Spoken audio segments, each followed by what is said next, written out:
Bu ölkədən danışanda ilk ağla gələnlər texnologiya, nizam-intizam və əlbəttə ki, fərqli həyat tərzidir. Amma bura təkcə robotlar və metro dəqiqliyindən ibarət deyil. Orada hər küncdə 1000 illik tarix, hər jestdə dərin mədəniyyət yatır. Əgər Yaponiyaya səfər etməyi düşünürsünüzsə və ya bu xalqın yaşam fəlsəfəsi ilə maraqlanırsınızsa, gəlin birlikdə həm keçmiş, həm də bu günə qısa bir səyahət edək.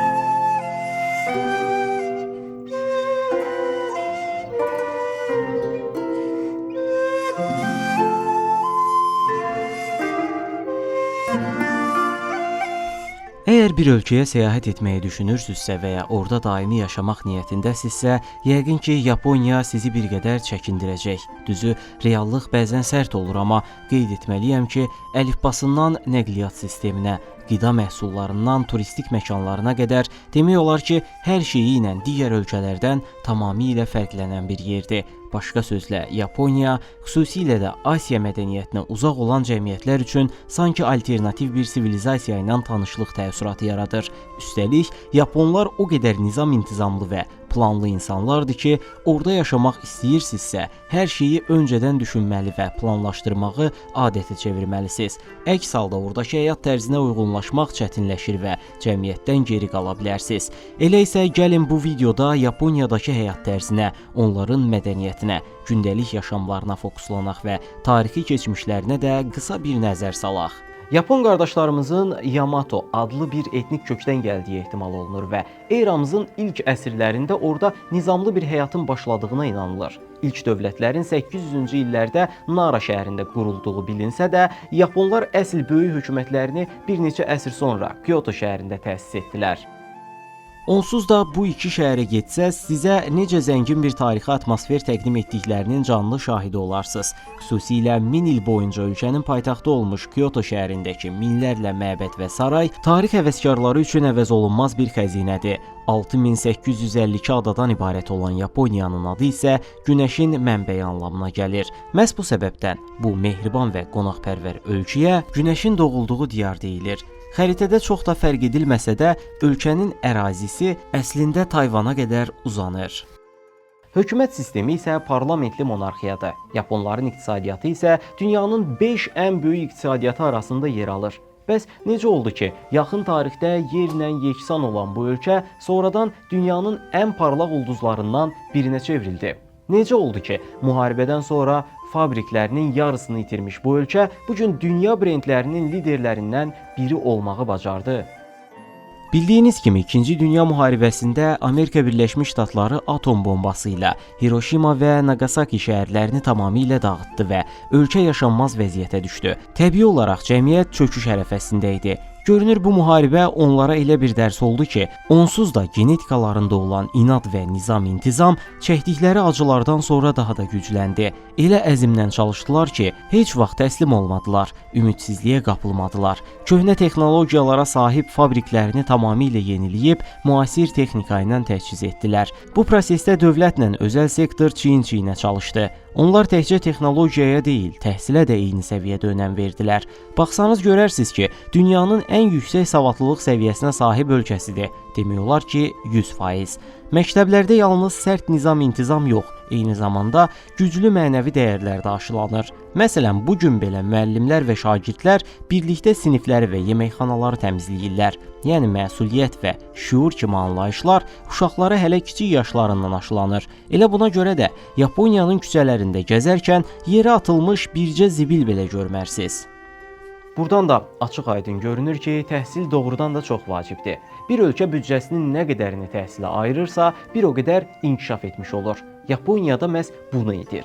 Onlar büdcələrinin düz 20%-ni yalnız təhsilə yönəldirirlər. Çünki nə dövlət, nə də özəl sektor bu qədər məzuna yetərincə iş imkanı təklif edə bilmir. Nəticədə qazananlar 4 il ərzində bu gəncləri istismar edən fotokopiyaçılar, kafelər və yataqxana sahibləri olur. Bir ölkədə təhsilin səviyyəsi universitetlərin sayına görə yox, verdiyi təhsilin keyfiyyəti ilə ölçülür.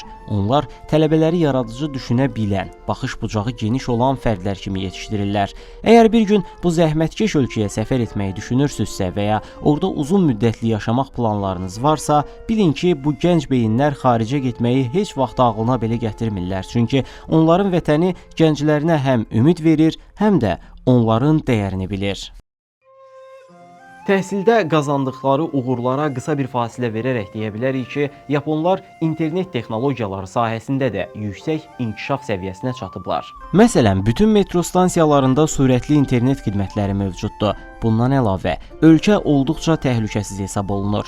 Elə nəzakətli, elə anlayışlı, hörmətli bir xalqdılar ki, ora gedəndə özünüzü Yapon cəmiyyətinin təsiri altına düşmüş kimi hiss edəcəksiniz. Ən adi marketdə belə sizə yarım metr əyilərək baş əyirlər, hörmətlərini bildirirlər. Bunu etməyə məcburdularmı? Əsla. Sizin orada buraxacağınız cüzi bir məbləğə möhtacdırlarmı? Heç də yox. Onsuz da dünyaca məşhur texnologiya brendləri onlara kifayət qədər maddi imkan verir. Onların turistlərə qarşı bu davranışları tamamilə tərbiyə və etik qaydalardan qaynaqlanır. Yaponiyanın insanı ən çox qorxudan cəhətlərindən biri isə onların dilidir, yəni Yaponca. Yapon dilində danışırlar və əlifbaları bizə olduqca qarışıq və mürəkkəb görünür. Yazmaq həqiqətən çətindir, amma bir çox insan deyir ki, Yapon dilində danışmaq o qədər də ağır deyil.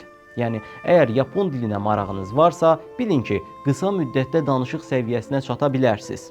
Hətta ora gedərkən bir neçə Yaponca söz öyrənsəz, utancaq və bir qədər də çəkingən olan Yapon vətəndaşlarının rəğbətini qazana və onlarla münasibət qura bilərsiniz. Çünki, məsələn, paytaxt Tokyoda belə insanlar çox qapalı həyat sürürlər. Yapon mətbəxi də öz orijinallığı ilə seçilir, amma bir şeyi qeyd etməliyik ki, marketlərdə meyvələrin qiyməti kifayət qədər bahadır. Meyvələri tək-tək satırlar. Məsələn, bir portağalı 4-5 dollara satan marketlər var.